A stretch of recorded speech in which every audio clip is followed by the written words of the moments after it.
Welcome, it's Denome. I just watched the interview with Tucker Carlson and Putin, and the interview was very, very interesting. It was 2 hours long, and I made a lot of notes of it, but I think it has major implications going further, as well as when we talk about crypto. So I just want to make this video to give you kind of a summary of what actually happened and what are my thoughts going forward as well.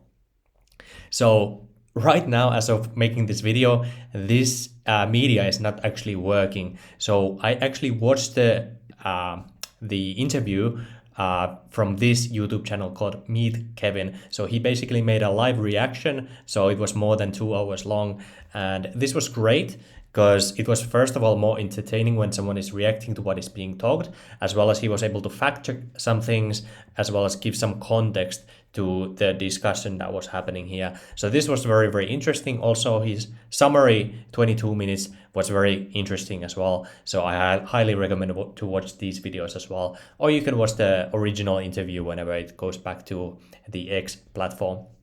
But now let's actually go to my notes here.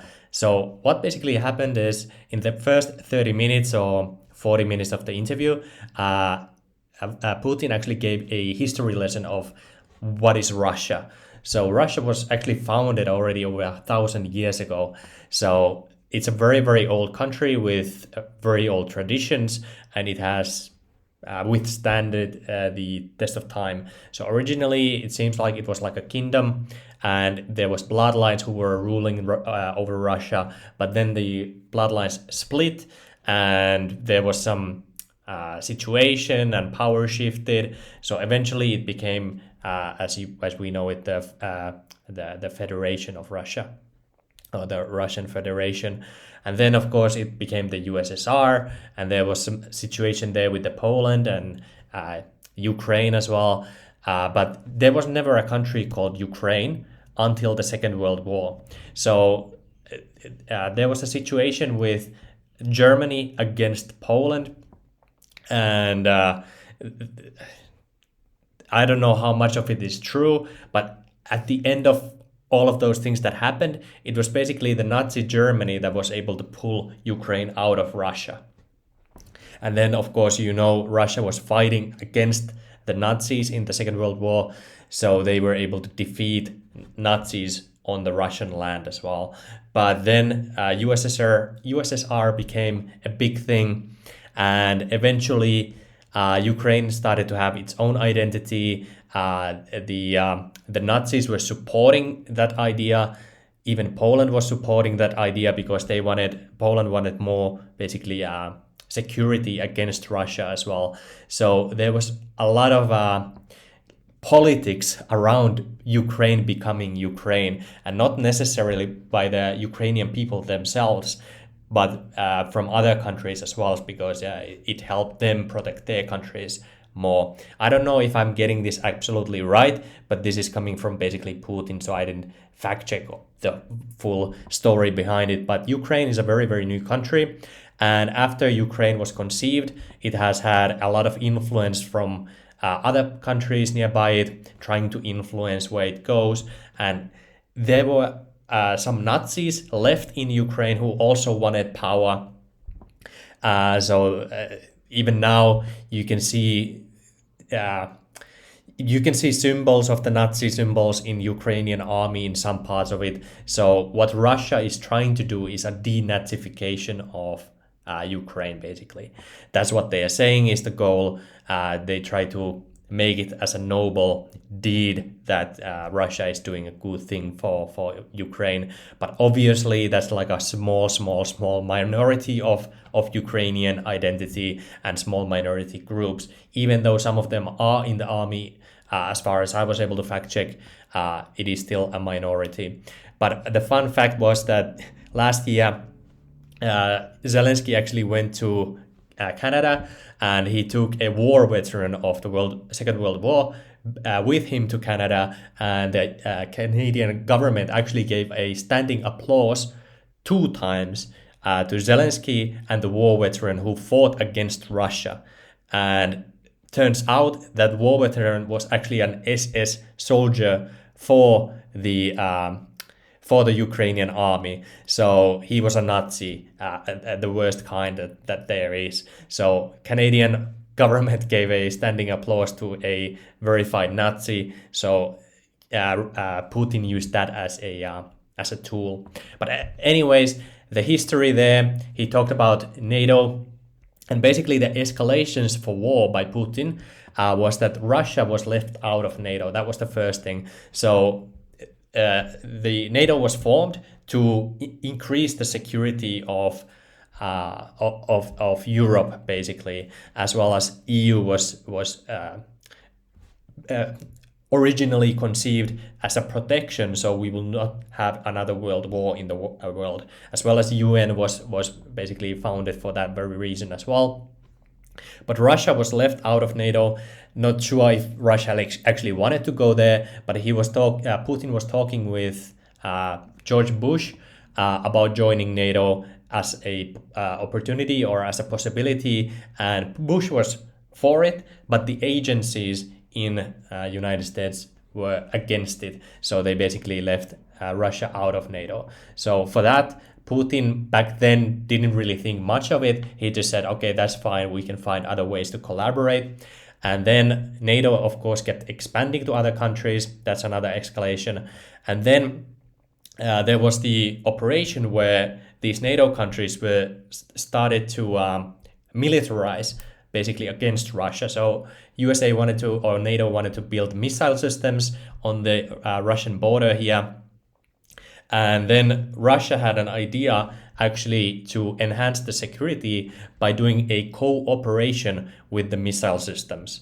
And then Russia was again left out of that negotiation, and the missile systems were just kept on building in the NATO countries on the Russian border. So basically Russia had to respond and started to develop their own missile systems. So that was the story that Putin said was another escalation. And then I did not verify this, but apparently it seemed true, that it actually seems like it happened like Putin said, at least that's his wordings. And then NATO bombing in Serbia, and this is a verified thing. This is an article from New York Times just last year. So there was a 78-day bombing campaign in the New York Times. You can see the link in the bottom of the page. But anyway, that happens 15 years ago, 1999. The independence was 15 years ago. So Serbia, let's go back to the map here. Serbia is all the way here. So you see Romania here, and then you have Serbia, and part of Serbia is called Kosovo. And Kosovo was supported by NATO, and Serbia is supported by China and Russia. And the interesting part here is that there was a 78-day bombing campaign by NATO against Serbia, which is the country where Kosovo broke its independence from. So that's the conflict basically in Serbia and Kosovo. Russia was supporting Serbia, but then USA was supporting Kosovo's independence. And Russia is saying that it was a violation against the UN order. So that was another escalation, that Russia just didn't believe that happened. And also from this point onwards, Russia no longer cannot really trust whatever is said as a law, as the international law, because from Russia's perspective, USA is always breaking it, and there's no consequences against the USA whenever USA or NATO breaks the agreements that are set. So from this point onwards, Russia is basically seeing the world as the world against Russia. And then, of course, there was 2014, there was the coup of Ukraine.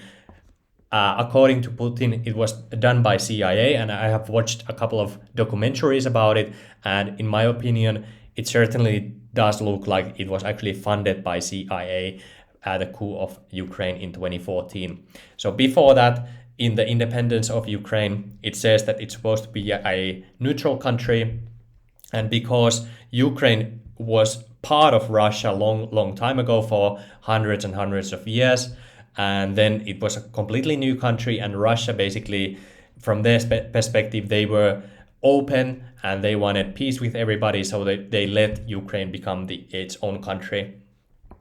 So now that Ukraine wanted to become part of NATO, and as you can see, it's very close to Moscow, they could not let that happen. And Belarus here, which is kind of still an ally to Russia,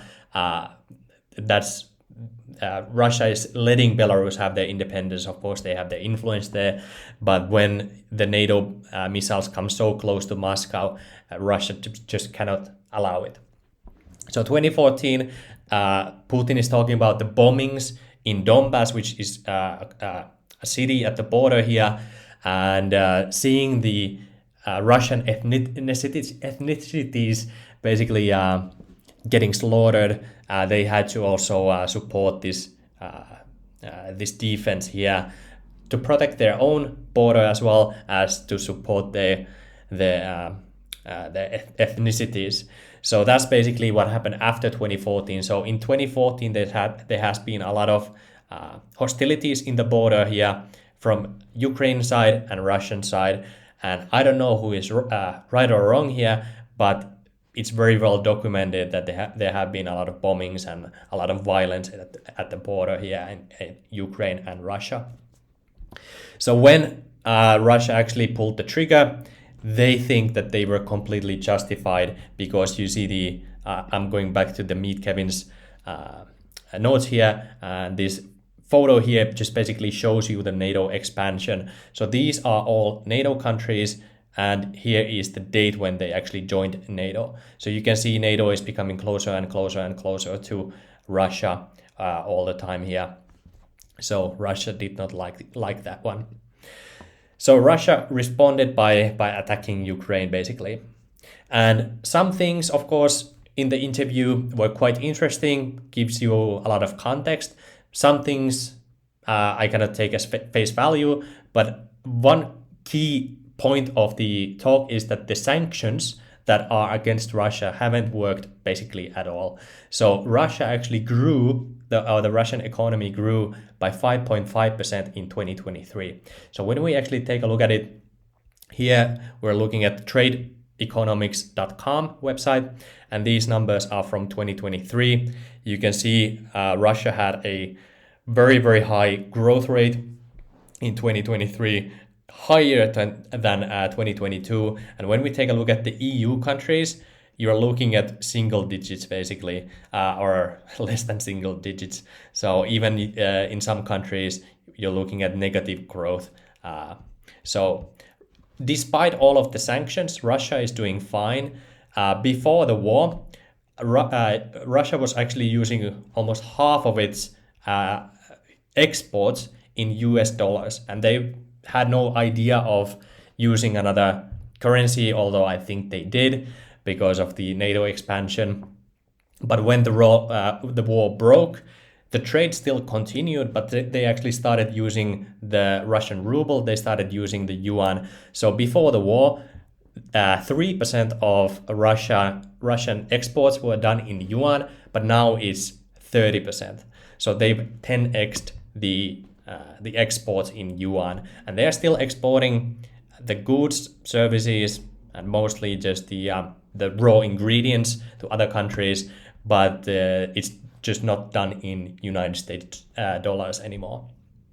So the sanctions have completely backfired, and Putin is in this interview saying also that was a failed attempt by United States and foolish, because they are still doing the trade.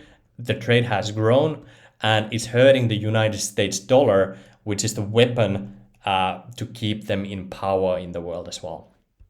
And then Putin said that 18 months ago, Russia tried to negotiate with Ukraine, but the negotiations failed, and Putin is basically blaming Boris Johnson or United Kingdom, which supposedly told them not to accept the negotiations. So after that, Ukraine and Russia haven't had at least official talks of peace, but Russia is kind of playing the waiting game. But the key idea that Putin is emphasizing here is that world is not just the golden 1 billion people. So he's saying that the world is growing elsewhere except in the West, basically the golden 1 billion people. So now we continue, and we're gonna talk about the implications of this in the crypto world and as well as investing. So the power is now moving to other countries from the West through economics and demographics. You see population growth elsewhere except in the West, and you see the countries like Indonesia, which has 600 million people, they will become a big player in the world just because they have such a large population. So that shift will continue to happen. So Putin is actually playing the waiting game. From his demeanor and from how he was, how he talked, it didn't seem like he was in a hurry to do anything. So right now, as we are talking, BRICS countries continue to strengthen. The world trade is increasingly growing in yuan and rubles, and the US dollar, we can see it weakening over time. So this is the GDP of G7 countries going down and down and down, and then we're looking at the GDP of the rest of the world. So you can see it increasing, basically the BRICS countries increasing over time. So the power shift is happening. Putin is not in a hurry, but he was happy to actually get peace with Ukraine as long as his terms were met, which is basically denazification of Ukraine, as well as the lands that they've occupied, that they will keep those lands. But I don't know if that will happen, because that's not the only thing that he said was the foundation for peace. He also said that he's willing to negotiate if the West or NATO or United States stops supplying weapons for Ukraine, and in 2 weeks the conflict will be done. So basically, he's also saying that if Russia is declared victory over the war, and 2 weeks they can basically do whatever they want, then they can negotiate, which is kind of ridiculous. I don't think the West will ever agree to that. So I don't know if that's going to happen or not. But the implications of this talk is, of course, that this will increase distrust against the government in the West. But the big trend did not start from this conflict. As you can see, the BRICS countries have strengthened for a long period of time before this conflict, and the Western countries have declined against other countries, other economies out there. And in my opinion, it was quite stupid from the West to basically make China the factory of the world, so to say, because that has given China a lot of power. When we talk about climate change, the climate change has pushed companies to build their stuff in China and then resell it back to Europe. And that has given a lot of power to China. So one thing which I do agree with Putin in this talk is that why are they focusing in a country which only has 146 million population when China has 1.4 billion population, so 10 times more? They're much bigger economic powerhouse, and they've already a bigger economy than United States. So why are they focusing on Russia? And he kind of hints at the military-industrial complex, that the power of United States is not in the hands of the president, not in the hands of the people, but it is behind special interests. So they, like Julian Assange before, said that the goal of United States is not to end wars. The goal is to have a never-ending war that they keep funding, so they can move money from taxpayers to the elite. That's the goal there. Putin kind of hinted at that statement by Julian Assange without naming Assange, without saying specifics. So I thought that was quite interesting, and I do agree with that the military-industrial complex is dangerous. JFK agreed with that, Eisenhower agreed with that, and of course Trump has pushed against that by trying to at least not starting new wars and also lower the military expenses of United States.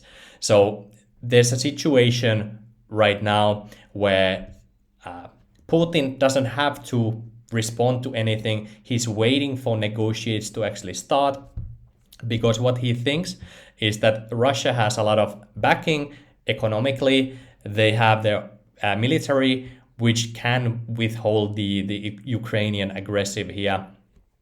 They don't want to escalate the war to other countries. They don't want to attack any other country.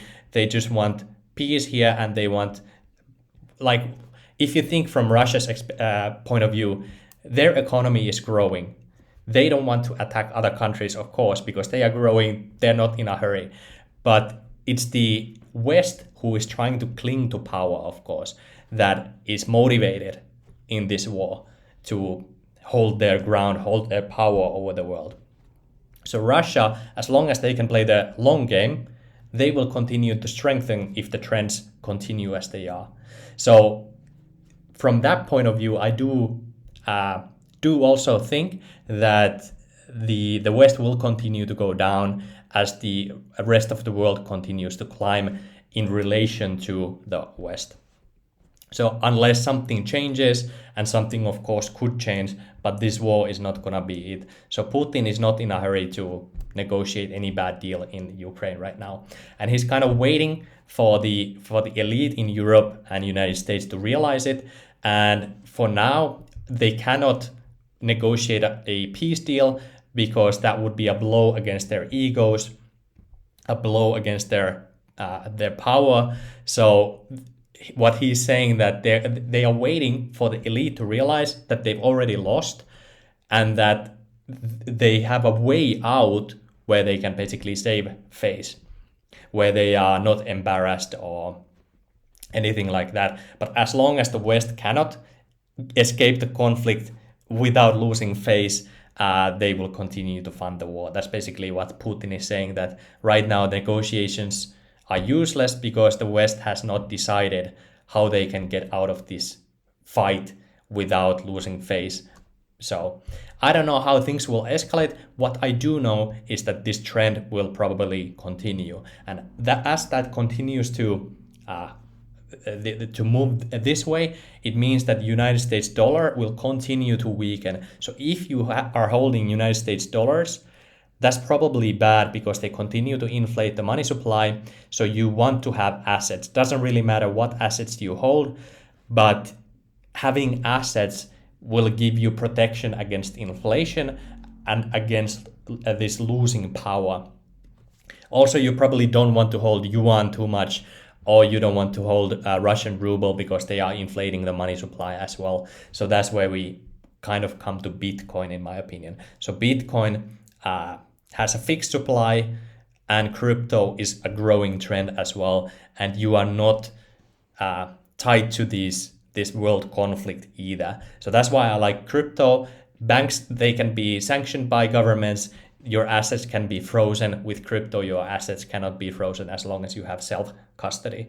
And that's one of the reasons why when I'm investing in crypto as well, I do keep this power shift in mind, because I'm very interested in what China is doing, or what the Chinese people are doing as well, not only what the West is doing. West still has a lot of money, but that is shifting away. So in the future, I want to be where the trends are in my favor, basically. So that's my analysis of this interview. I don't agree with Putin. I don't agree with the United States. All I'm interested in is, of course, protecting my own family, and protecting my own family is by having assets where Russia, China, and USA or Europe cannot take it away from me. That's just my opinion on this situation here, and my summary of the talk here. But I still highly recommend watching the full interview, because I may have said something's wrong. I don't have the full information from anything, and I also just added a lot of my opinion in this explanation video as well. So watch it for your own, make your own analysis, and I will link the video from Meet Kevin as well, because it was very interesting to hear his reactions and context as well. Anyway, that's it for this video. Consider subscribing to the channel, and I will see you in the next video. Thanks. Bye-bye.